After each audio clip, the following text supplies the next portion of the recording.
Mula Nasruddin was completely skint, penurious, penniless. So every day he gave his donkey a few less oats. And one day he went out into the barn, and there was his donkey lying dead.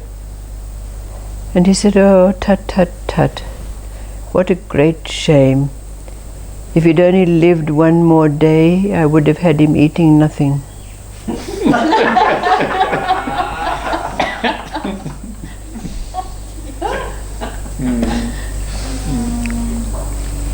And then there were two gurus.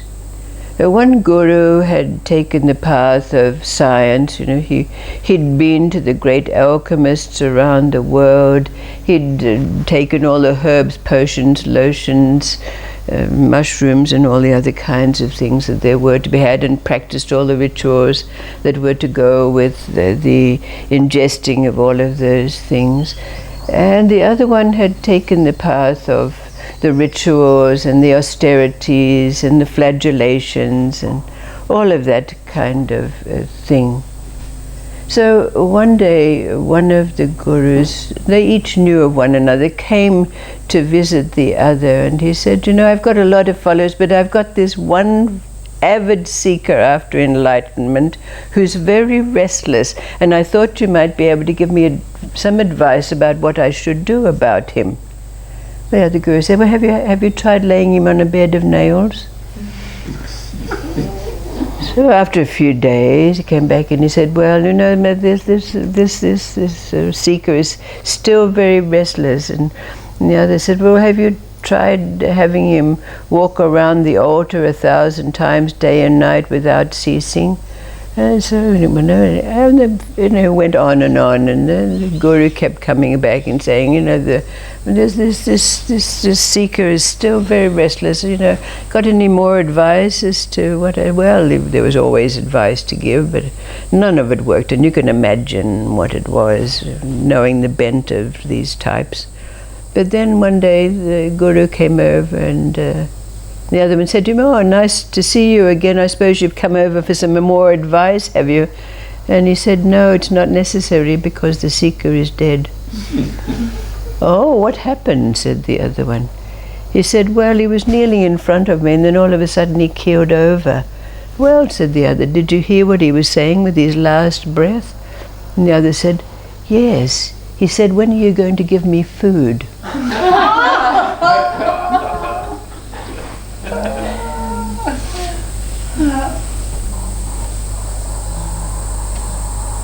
And then there's this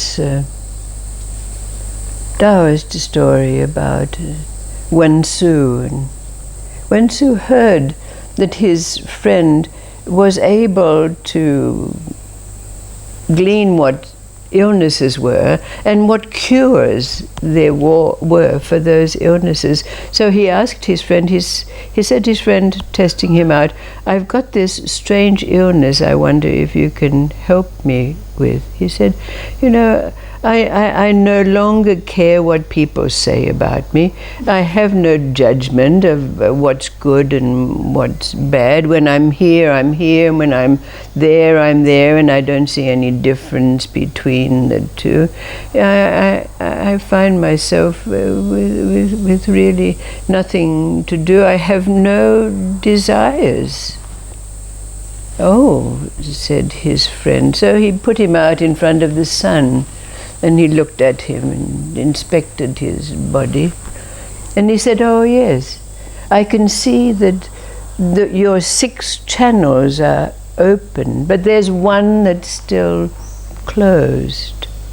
"Oh," said Wen Su, "can you tell me how I can address this?" And his friend said, "Well, it's to do with the illusion and imagination of what it is that you believe enlightenment to be. If you can address this, you will have attained sainthood."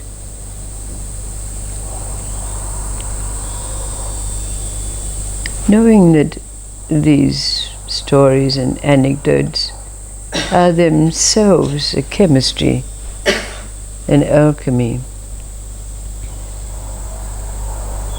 What is it that arises for you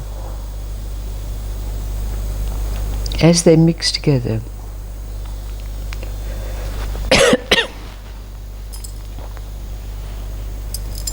What is it that comes up for you out of these anecdotes?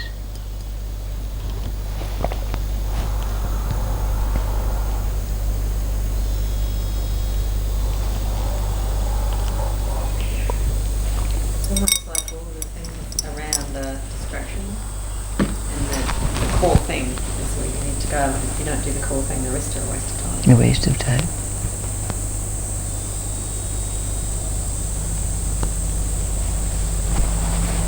But we have this strange dilemma that we find ourselves in, because it seems that at a certain point of the path, whatever it is that enlightenment represents for us, or we imagine enlightenment to be, becomes a goal that we aim for. And yet, now, in this place, after all of the seeking and practices and disciplines and flagellations, we find ourselves in this place. So what then becomes of enlightenment?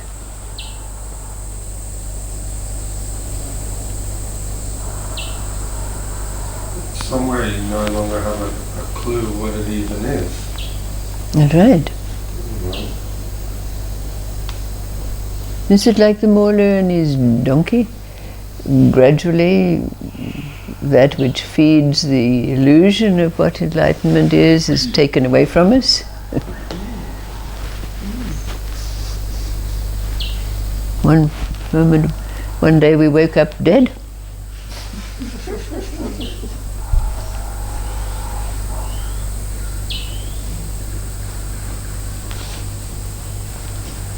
And yet, what about this second story?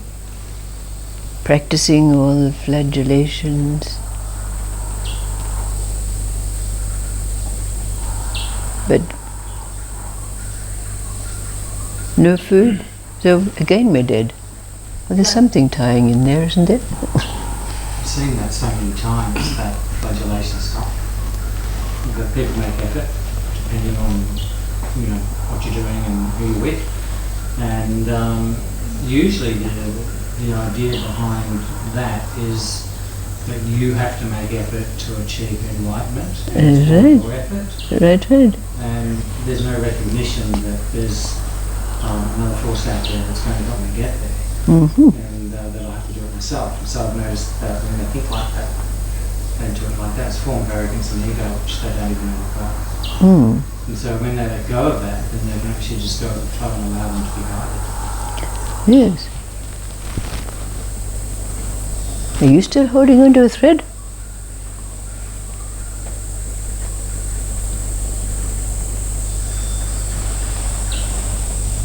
Are you still imagining that enlightenment is something attainable, achievable? Oh no, Pat, you ripped that away a while ago. Now there's no image of how it is, how it should be in that way. Oh, well, let's move right along then. Well, in all these stories,